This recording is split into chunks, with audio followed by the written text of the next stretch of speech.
Archaeologists clearing a buried street in Pompeii uncovered a counter painted in colors that should have disappeared centuries ago. A sea nymph rode across the back of a seahorse.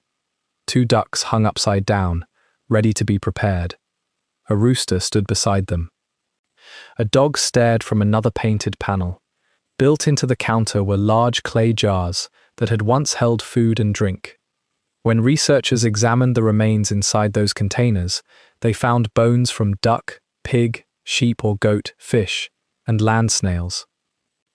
At the bottom of another jar were crushed beans mixed with traces of wine. This was not a royal dining room. It was not the kitchen of a wealthy villa.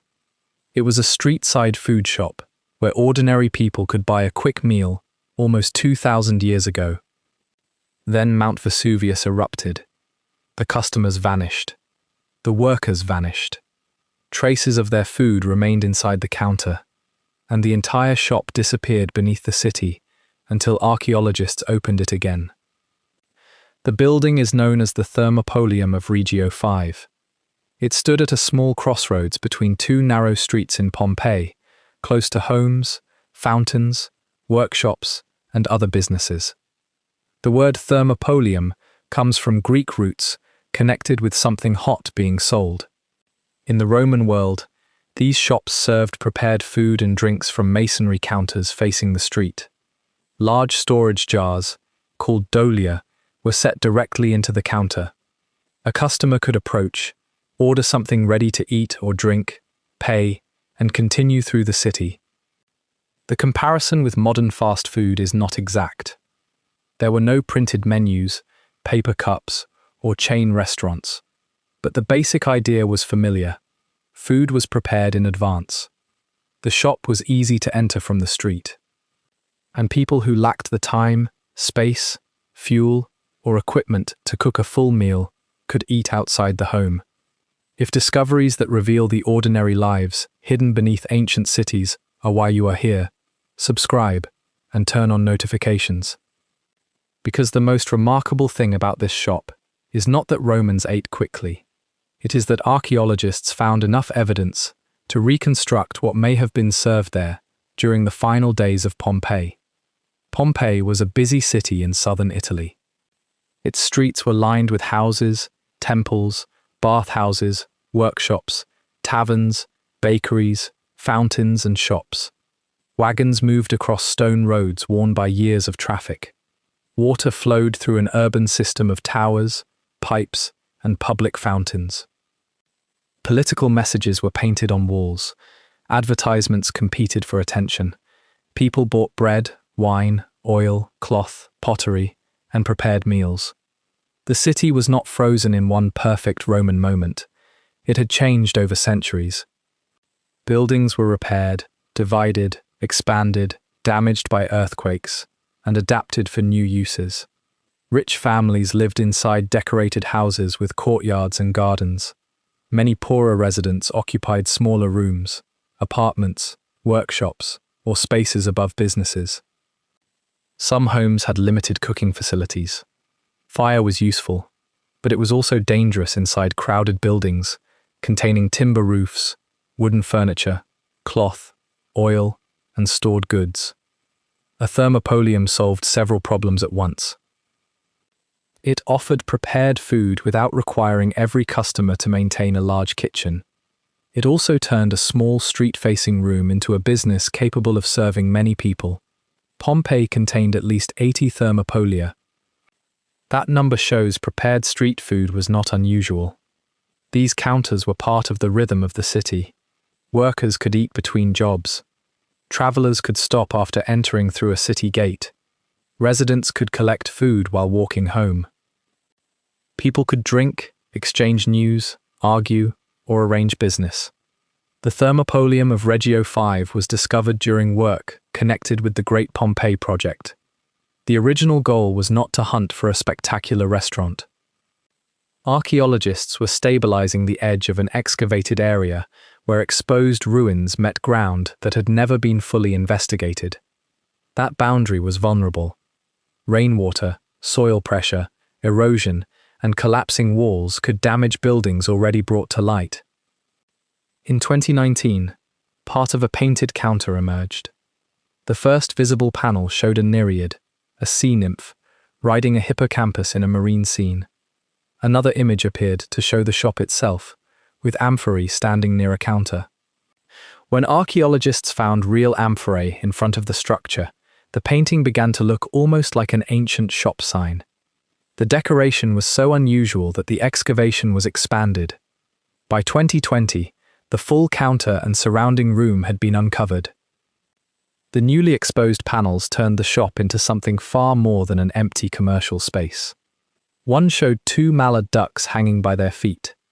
Another showed a rooster. A black dog wearing a collar or leash appeared on the front.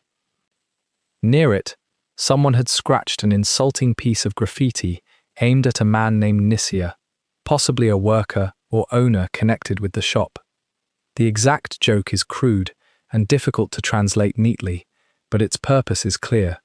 Someone wanted to mock him. That small act matters because it strips away the distance between the modern viewer and the ancient street. Pompeii was not populated only by solemn statues and toga-wearing senators. People teased one another. They wrote on walls. They complained, flirted, advertised, insulted, and left jokes where others could see them. The shop's paintings may also have worked like a visual menu. The animals on the counter were probably not random decoration. Laboratory analysis found a duck bone inside one of the food jars. The same container also held remains from pig, sheep or goat, fish and land snails. That mixture suggests several ingredients may have been cooked or stored together. It could have formed a stew, soup, sauce, or another prepared dish. The exact recipe is gone. Heat, volcanic material, groundwater, chemical change, and almost 2,000 years underground altered what remained. But the variety of bones shows that customers were not being offered one simple food. The shop handled several animal products and likely prepared different dishes. Another jar contained wine. Inside it, researchers found a small bottle or dipping vessel and crushed fava beans at the bottom. The Roman writer Apicius described using ground beans to change the taste and appearance of wine. The beans could help clarify or lighten it. That does not prove the shop followed one exact written recipe, but the archaeological evidence fits a practice known from Roman food texts. The jar therefore preserves more than an ingredient. It preserves a technique.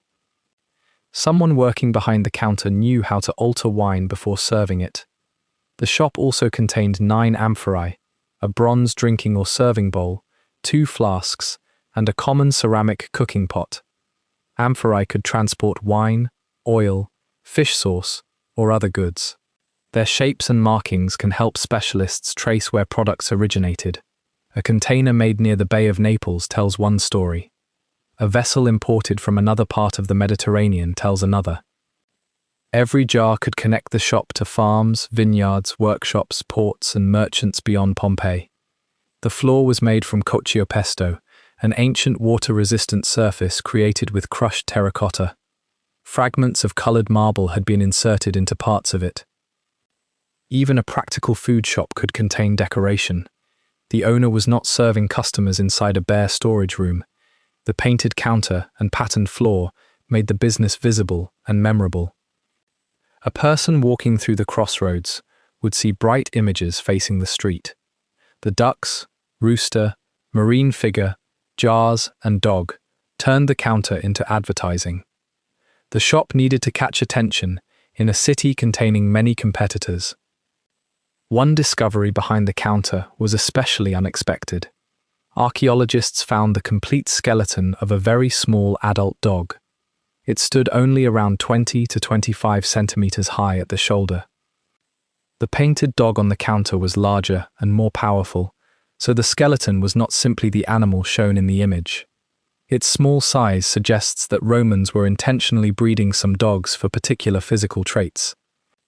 Ancient art often shows lapdogs and small companion animals, but a skeleton gives direct biological evidence. The dog may have belonged to the owner, a worker, or someone living nearby. It may have wandered into the shop during the disaster.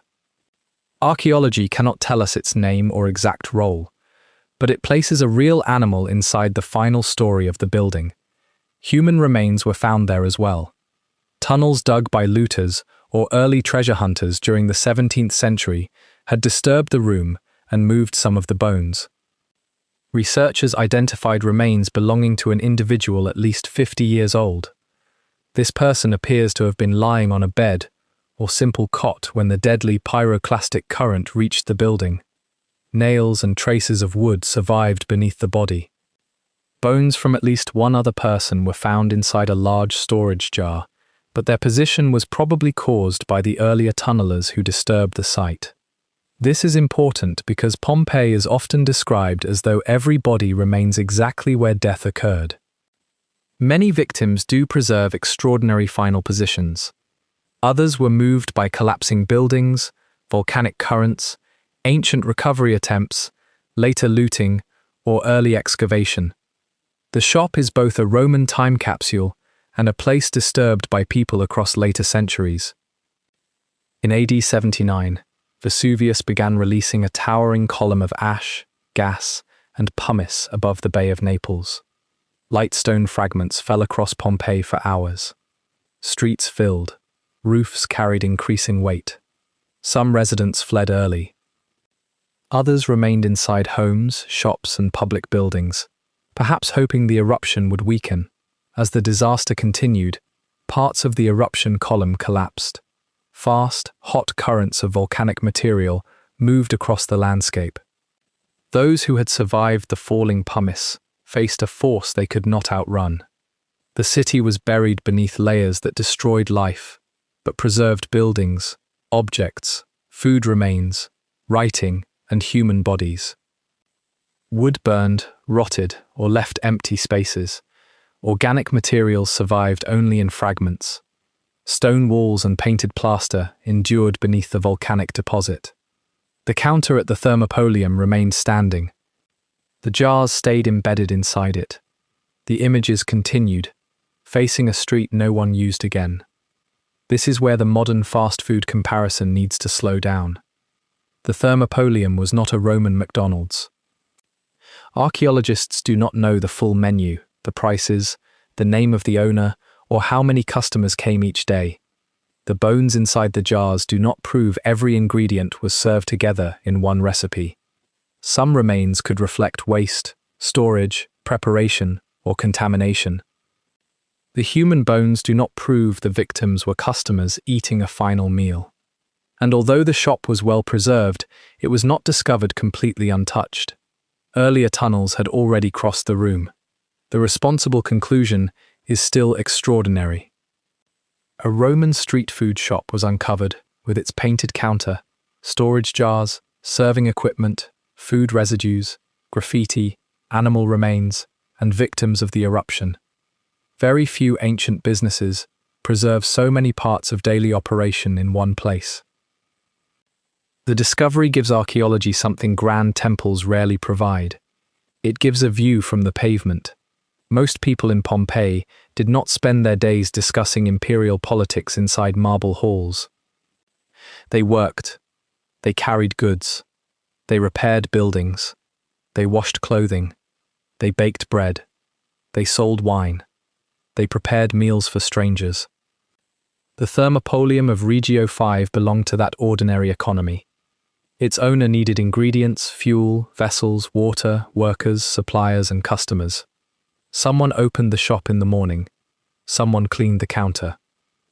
Someone lifted lids from the jars. Someone poured wine. Someone prepared duck, pork, fish, snails, vegetables, or grain. Coins changed hands. Steam and smoke mixed with voices from the street. The food shop also reveals how connected Roman diets could be. Meat came from animals raised or hunted nearby. Fish linked the city to the coast. Wine came from vineyards and traveled in amphorae. Oil, spices, and fish sauce could move through trade networks stretching across the Mediterranean. Even a modest meal purchased at a street counter depended on farmers, fishermen, potters, transporters, merchants, and laborers. The ancient city was not sustained only by wealthy patrons. It survived through thousands of small transactions, like the ones that happened at this counter. When archaeologists study the contents of a food jar, they are not simply identifying dinner. They are reconstructing a system. The bones show animals. The containers show storage and transport. The beans show preparation. The counter shows sales. The graffiti shows relationships. The bodies show the final catastrophe. Together, they return a business to the street where it once operated. After excavation and restoration, a protective roof was built above the painted counter. The jars remained embedded inside the masonry. The ducks still hung upside down. The rooster still stood. The sea nymph still rode through painted water. The dog still watched the street. But the workers who understood every image were gone. We do not know what they called their best dish. We do not know which jar emptied first each day. We do not know whether Nisya laughed at the insult scratched beside the dog, or became furious when he saw it. We only know that this was once an ordinary place. That is what makes it so powerful. Pompeii preserved temples, villas, theatres, statues, and public squares. But inside one small shop, it also preserved lunch. The next investigation is waiting on screen now.